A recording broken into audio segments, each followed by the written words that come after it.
समाचार टीवी में आज का मुख्य समाचार। स्वतंत्रता दिवस के अवसर पर 11वीं बार प्रधानमंत्री नरेंद्र मोदी ने लाल किले की प्राचीर से 2047 में विकसित भारत के सपने का खाका पेश किया।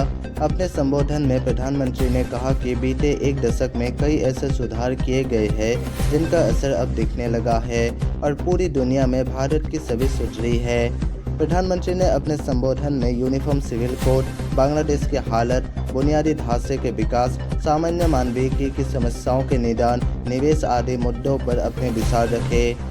इस दौरान प्रधानमंत्री ने लोगों को आगाह करते हुए ये भी कहा कि कुछ लोग देश को निराशा के गर्त में डुबोना चाहते हैं, लेकिन हमें उनसे सावधान रहना होगा। हिमाचल प्रदेश से लेकर उत्तराखंड और पूर्वोत्तर के मणिपुर, मिजोरम समेत दक्षिण भारत के केरल और कर्नाटक तक बारिश, बाढ़ और भूस्खलन का कहर बना हुआ है। हिमाचल प्रदेश में मकान ढहने और पहाड़ से पत्थर गिरने से एक बुजुर्ग दंपत्ति समेत 4 लोग घायल हो गए। वहीं उत्तराखंड में जगह जगह भूस्खलन के चलते आदि कैलाश मार्ग पर वाहनों की आवाजाही बंद करनी पड़ी है। झारखंड के सिमडेगा जिले में हॉकी खेलते समय बिजली गिरने से 3 खिलाड़ियों की मौत हो गई। मौसम विभाग ने पंजाब, हरियाणा समेत 27 राज्यों और केंद्र शासित प्रदेशों में बृहस्पतिवार को भारी बारिश को लेकर अलर्ट जारी किया है। वहीं पश्चिमी हिमालय क्षेत्र, उत्तर प्रदेश और पूर्वी भारत में अगले 7 दिन कहीं मध्यम तो कहीं भारी बारिश का पूर्वानुमान भी जताया है।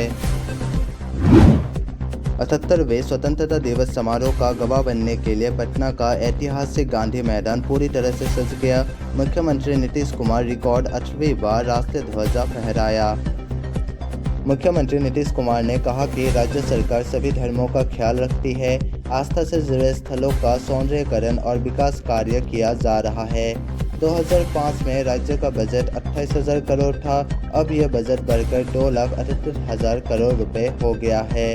पत्रकारों से अपील की है कि 2005 से पहले क्या हालत थी, पहले क्या था, अब क्या किया गया है, उस पर भी लिखिए। लालू परिवार पर निशाना साधते हुए सीएम नीतीश कुमार ने कहा कि आज कुछ लोग कुछ से कुछ बोल रहा है, वो लोग कुछ किया है, केवल अपने परिवार को बढ़ाया, अपनी पत्नी को मुख्यमंत्री बना दिया, बेटा बेटी सबके लिए किया, लेकिन हम लोगों ने अपने परिवार के लिए नहीं, बिहार की जनता के लिए सब कुछ किया है। देश के सबसे तेजी से उभरते हुए 100 शहरों में उत्तर प्रदेश के काशी, अयोध्या, कानपुर और लखनऊ शीर्ष पर है। बेहतर कनेक्टिविटी, वैश्विक स्तर की बुनियादी सुविधाओं और सुरक्षा से इन शहरों का माहौल बदल गया है। रियल एस्टेट की सलाहकार फर्म कोलियर्स इंडिया की रिपोर्ट के मुताबिक इन शहरों में आवासीय, वेयरहाउस, डाटा सेंटर, रिटेल और हॉस्पिटैलिटी सेक्टर की संभावनाएं अधिक है। बता दें कि मुख्यमंत्री योगी आदित्यनाथ ने अयोध्या को तमाम विकास योजनाओं की सौगात दी है। वो इनका भौतिक सत्यापन भी करना चाहते हैं। अयोध्या में करीब 32,000 करोड़ रुपए की लागत से करीब 200 परियोजनाओं का काम चल रहा है। इसी तरह प्रधानमंत्री नरेंद्र मोदी के संसदीय क्षेत्र वाराणसी में काशी विश्वनाथ कॉरिडोर और अन्य विकास परियोजनाओं के कारण बीते 10 वर्षों में कार्यकल्प हो चुका है। गंगा आरती, देव दीपावली मेले का आयोजन और भव्य होने से काशी के प्रति देश दुनिया का आकर्षण बढ़ा है। अमेरिका में होने वाला राष्ट्रपति पद का चुनाव रोचक होता जा रहा है। डेमोक्रेट उम्मीदवार कमला हैरिस ने पूर्व राष्ट्रपति डोनाल्ड ट्रंप पर बढ़त बना ली है। हैरिस की लोकप्रियता बढ़ने से डेमोक्रेटिक स्वीप की संभावना जताई जा रही है। हैरिस की बढ़ती लोकप्रियता और ट्रंप पर बढ़त बनाने का मुख्य कारण तीसरे पक्ष के उम्मीदवारों के मतदाता उनसे दूर होना माना जा रहा है। गोल्डमैन सैक्स के अनुसार राष्ट्रपति पद के चुनाव में उपराष्ट्रपति हैरिस की डोनाल्ड ट्रंप पर बढ़त ने नीली लहर की बढ़ती संभावना में योगदान दिया है। उन्होंने कहा कि कुछ समय पहले जो असंभव सा लग रहा था, अब हैरिस की लोकप्रियता बढ़ने से डेमोक्रेटिक स्वीप की संभावना बढ़ गई है। धार्मिक के साथ साथ पर्यटन नगरी के रूप में विकसित हो रहे अयोध्या और गोरखपुर आने जाने वालों के सुविधा के लिए अगले साल 2 नए अमृत भारत ट्रेनें मिलने की उम्मीद है। इनमें से एक ट्रेन राजस्थान और दूसरी बिहार से चलाई जाएगी। ट्रायल के तौर पर पहली ट्रेन गोरखपुर जोधपुर गोरखपुर 15 अगस्त से 4 फेरों के लिए चलाई जाएगी। इसके अलावा जल्द ही एक और ट्रेन बिहार के सीतामढ़ी से दिल्ली के बीच चलाई जाएगी। दोनों ट्रेनों को जनवरी में जारी होने वाली नई समय सारिणी में जगह मिलने की उम्मीद है। गोरखपुर में पति से शराब पीने के कारण झगड़ा हुआ तो 11 माह के बच्चे को रेलवे स्टेशन के सामने सड़क पर छोड़कर चली गई। पति भी नशे में भूल गया और बच्चा छोड़कर चला गया। बच्चा सड़क पर रोता रहा। बाद में पुलिस ने उसे चाइल्ड लाइन की मदद से एक संस्था को सौंप दी। गुस्सा शांत हुआ तो दंपति बच्चे को खोजने लगे। डर की वजह से पुलिस के पास नहीं गए। 4 दिन बाद पुलिस के पास गए तो पुलिस ने बच्चे से मिलवाया। मां को पाकर बच्चा खिलखिला उठा तो मां की आंखों से खुशी व अफसोस के आंसू बहते रहे। जानकारी के अनुसार जटेपुर उत्तरी निवासी विशाल गुप्ता रेलवे स्टेशन पर साग की दुकान लगाते हैं। उनकी पत्नी पूजा से शराब पीने को लेकर आए दिन झगड़ा होता है।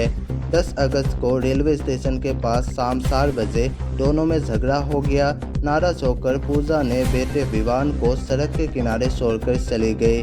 विशाल भी शराब पीने की वजह से होश में नहीं था, वो भी बच्चे को भूल गया। आजमगढ़ जिले में डीएलएड परीक्षा में नकल कराने के मामले में पुलिस ने एक्शन लिया है। नकल कराने वाले प्रबंधक, प्रधानाचार्य सहित 13 लोगों के खिलाफ मुकदमा दर्ज किया गया है। साथ ही प्रधानाचार्य से शिक्षक और चतुर्थ श्रेणी के एक कर्मचारी को निलंबित किया गया है। डीएलएड परीक्षा में नकल कराते पकड़े गए प्रबंधक, प्रधानाचार्य समेत 13 लोगों पर पुलिस ने एफआईआर दर्ज कर ली है। डीआईओएस ने भी प्रधानाचार्य समेत 8 शिक्षकों, कर्मचारियों को निलंबित कर दिया है। संयुक्त पुलिस टीम ने मंगलवार को डीएलएड की परीक्षा के दौरान रानी की सराय थाना क्षेत्र के राजेंद्र स्मारक इंटर कॉलेज सेठवल में छापा मारा था। इस दौरान 13 लोग नकल कराते पकड़े गए थे। हाल ही में कोलकाता के आरजीकर मेडिकल कॉलेज और अस्पताल में खूब हंगामा देखने को मिला था, जहां एक महिला डॉक्टर को रेप करने के बाद जान से मार दिया गया। इस घटना से पूरा देश गुस्से में है। जगह जगह इस बात की ही चर्चा हो रही है। डॉक्टर्स प्रदर्शन कर रहे हैं। अब हाल ही में बॉलीवुड की कई हस्तियों ने इस बलात्कार और हत्या मामले पर प्रतिक्रिया दी है। अपने आधिकारिक एक्स अकाउंट पर ईशा चड्ढा ने पश्चिम बंगाल की मुख्यमंत्री ममता बनर्जी से निष्पक्ष जांच कराने की उम्मीद की है। अभिनेत्री ने लिखा कि इस देश की महिलाएं आपसे निष्पक्ष जांच और न्याय की उम्मीद करती है। आप वर्तमान मुख्यमंत्री के पद पर आसीन होने वाली एकमात्र महिला हैं।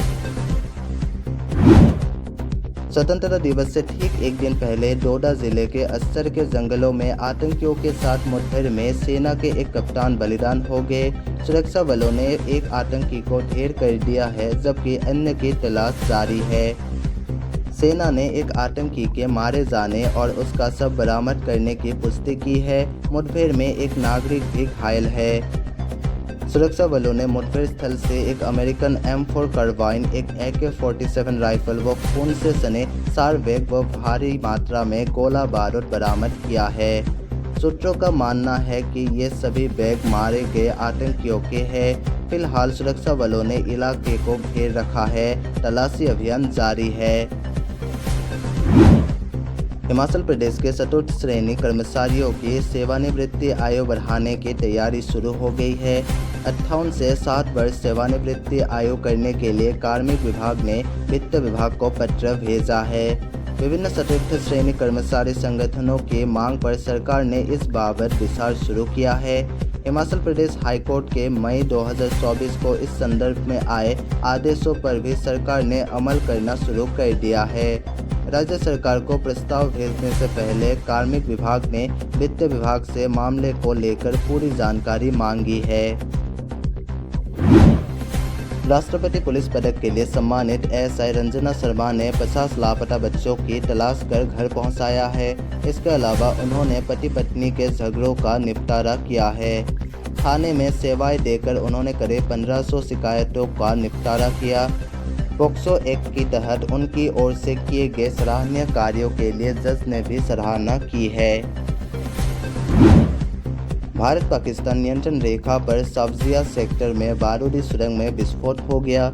इसके चपेट में आकर सेना का एक जवान और 2 पोर्टर घायल हो गए हैं। तीनों घायलों को प्राथमिक उपचार के बाद पुंछ नगर स्थित सेना के 425 फील्ड एम्बुलेंस अस्पताल में भर्ती करवाया गया है। घायलों की हालत खतरे से बाहर बताई जा रही है। इनकी पहचान हवलदार इंद्रजीत सिंह, पोर्टर शकील हुसैन और नीरज चौधरी के रूप में हुई है।